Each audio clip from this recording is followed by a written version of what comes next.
มีอนุโมทนีสำหรับเราเป็นโทษในสนาทรงอนุโมทนีทรงอนุโมทนี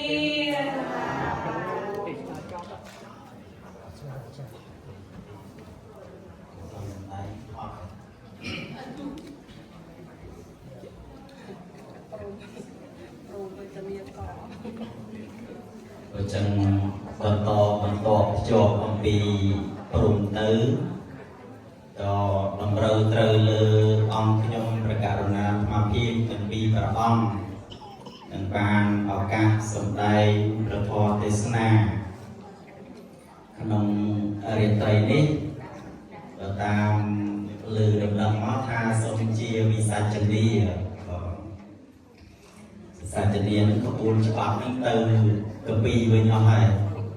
ខាងយូរបងណាមុនទាំងឡាយមានការមិនស្វាត់ជាមន្ទិលមានន័យថាអ្វីដែលយើងបានសិក្សាបានរៀនសូត្រមកកាលណាតែមិនបប្រតិបត្តិកាលណាតែមិនអនុវត្តកាលណាតែមិនធ្វើទៅ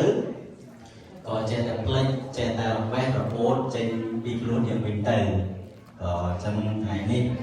គឺសម្ដែងសង្កេយនីក្រែ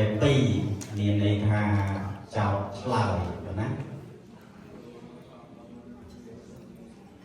ណាមោតាសៈភគវតោអរហតោសម្មាសម្ពុទ្ធាសៈណាមោតាសៈភគវតោអរហតោសម្មាសម្ពុទ្ធាសៈ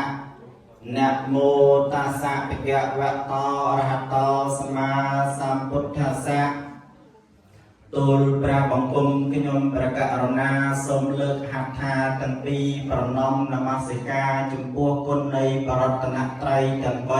3មានព្រះពុទ្ធរតនៈ1កែគឺព្រះពុទ្ធធម្មរតនៈ1កែគឺព្រះធម៌